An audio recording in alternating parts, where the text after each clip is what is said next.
Lauren Hayes stood at the edge of the oceanside resort ballroom, watching her husband of 11 years, Brandon Whitaker, move across the dance floor with Savannah Cole as if no one else existed. His custom-tailored tuxedo emphasized the athletic build that had once dazzled her in law school.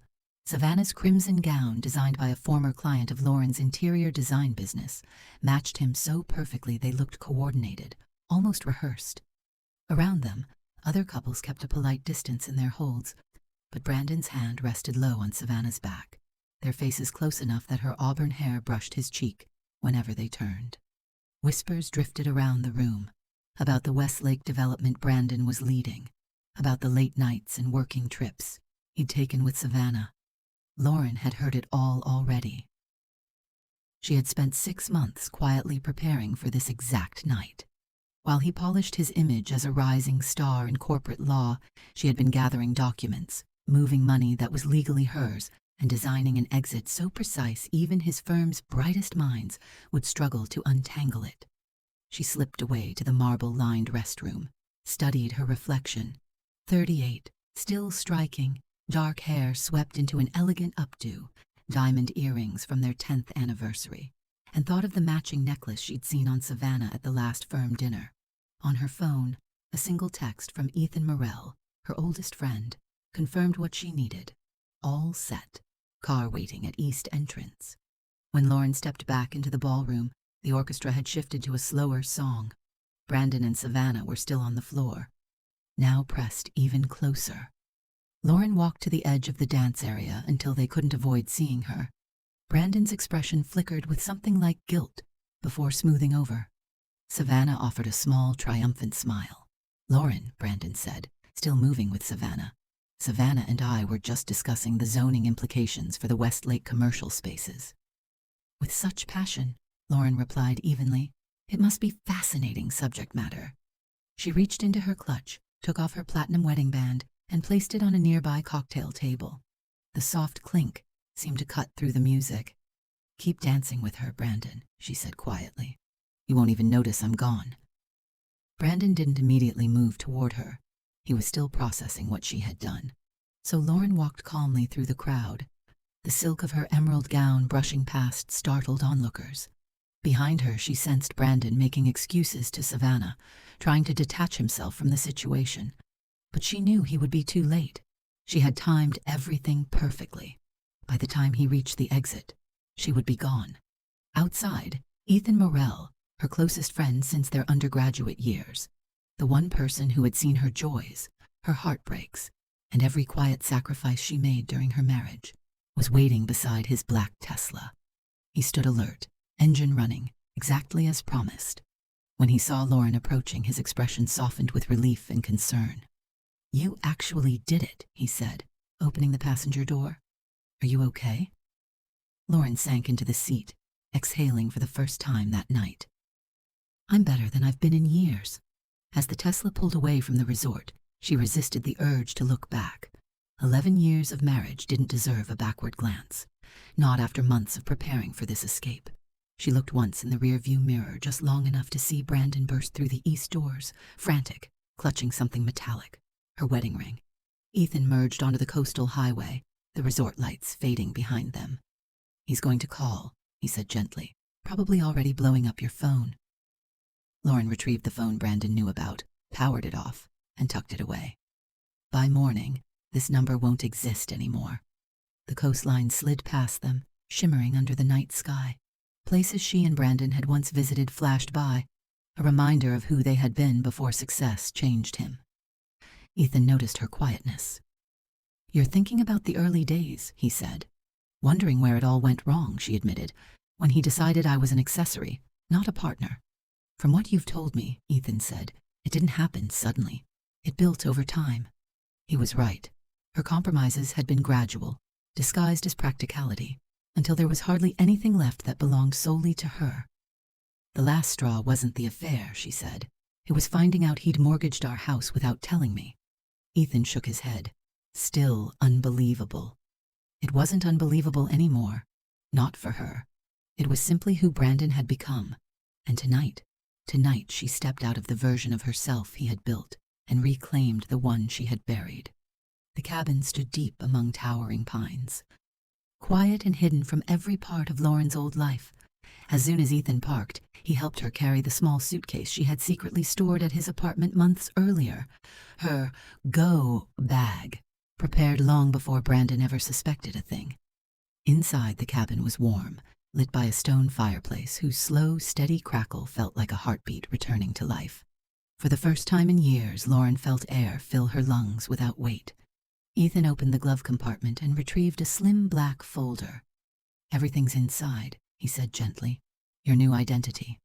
Lauren opened it, her eyes moving over the documents.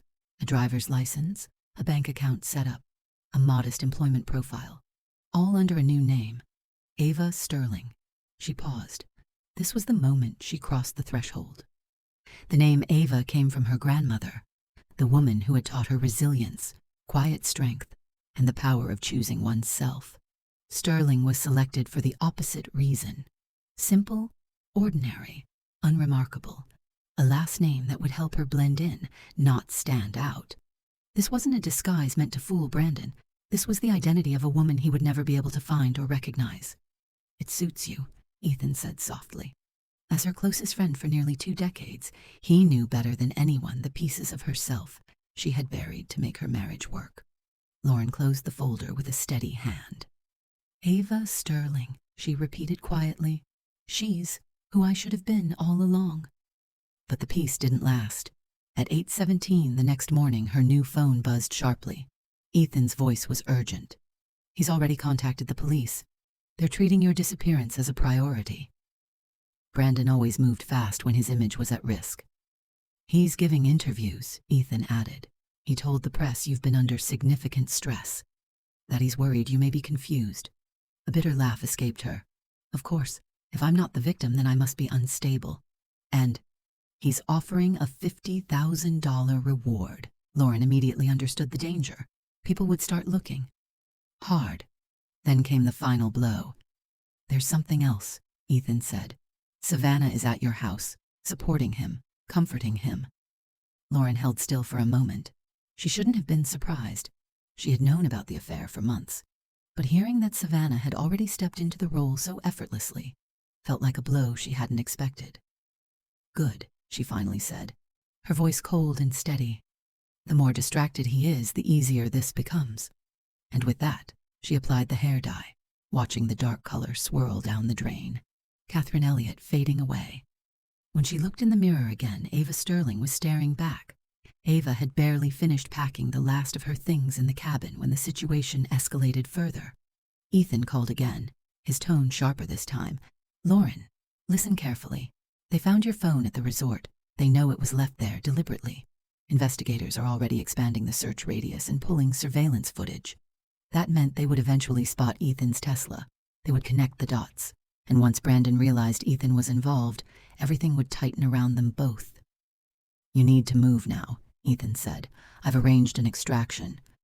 A woman will arrive in 45 minutes driving a brown Subaru. She'll identify herself as Teresa from book club. Go with her. Don't ask questions." Ava felt her pulse rise, but not from fear, from certainty. Every step so far had been calculated, rehearsed, necessary. 40 minutes later, the Subaru turned onto the dirt driveway, driven by Grace Holloway, a retired social worker who now dedicated her life to helping women escape dangerous relationships. With calm authority, she guided Ava through winding rural roads, switching license plates at a remote gas station and avoiding major highways until they arrived at the Sundown Motor Lodge, an unassuming safe house disguised as a rundown motel. Inside, Ava found a small but well-equipped hub, secure internet, trained volunteers, and other women rebuilding their lives. Grace handed her a tablet. "You should see this." The headline froze Ava in place. "Prominent attorney's wife vanishes. Husband offers $50,000 reward." Below it was a photo of Brandon, perfectly staged, wearing concern like a tailored suit. He spoke to reporters about his fears for Lauren's mental state, insisting she had been unstable. Ava read the words without flinching. She had expected this narrative. Brandon would never allow the world to think she had chosen to leave him. But Grace had more. She opened another news article, one that made Ava's breath catch. 3 days earlier, Brandon had announced plans to open a new law firm in New York, backed by a major investor, Stuart Cole, Savannah's father. And then, worse, a real estate article showing Brandon and Savannah standing inside a $4.2 million Manhattan penthouse they had purchased together. The money, the secrecy, the mortgage Brandon had hidden. It all made sense now. He hadn't just betrayed her. He had been preparing to replace her entirely. Ava closed the tablet slowly. The sting was real, but so was the clarity. "This doesn't change anything," she said. Then after a beat, "No, it changes everything." Ava spent 3 days at the Sundown Motor Lodge shaping the final layers of her transformation. With Grace Holloway's guidance and Dr. Rowan Pierce's precise behavioral coaching, she learned to inhabit her new identity fully. More than a name change, it was a reclamation of self. Catherine's poised, careful elegance softened into Ava's grounded confidence. Her voice carried differently, her posture relaxed, her reflexes no longer tuned to make room for Brandon's ego. But while Ava was reconstructing herself, Brandon's world was being dismantled. Everything began with a single encrypted message Ethan slipped to a national investigative desk, a package containing months of documentation Ava had gathered. The unauthorized mortgage Brandon secretly took out on their fully paid home, bank statements, showing joint assets quietly drained, client funds rerouted into accounts tied to Brandon's new venture, evidence of his undisclosed financial ties to the Cole family, and the manipulative restructuring he had planned to execute before abandoning Lauren entirely. Once the New York Times received that material, the fallout was immediate. Their detailed expose laid everything bare: the hidden mortgage, the diverted money, the penthouse purchased with Savannah Cole, and Brandon's covert attempts to start a new firm, funded by her father, Stuart Cole. Within hours, Brandon's carefully manicured public image collapsed. His former law partners launched a full forensic audit. The California Bar Association opened a formal misconduct investigation. Investors instantly withdrew, and Savannah, once radiant at his side, vanished from public view. Under pressure and desperate to protect herself and her family's reputation, she eventually cooperated with investigators, signing a deal that shielded her from criminal charges in exchange for testimony against Brandon. Brandon was not so fortunate. With mounting evidence and no allies left, he pleaded guilty to multiple counts of fraud, misappropriation of client funds, and tax violations. His sentence, 5 years in prison, with the possibility of parole after 30 months. Savannah returned home in quiet disgrace. Brandon faced reporters in handcuffs, and Ava Sterling watched it all from a distance, calm, unseen, untouchable.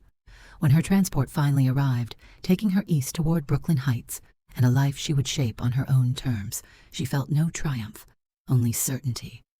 Lauren Hayes was gone, and Ava Sterling, free and entirely self-made, was just beginning.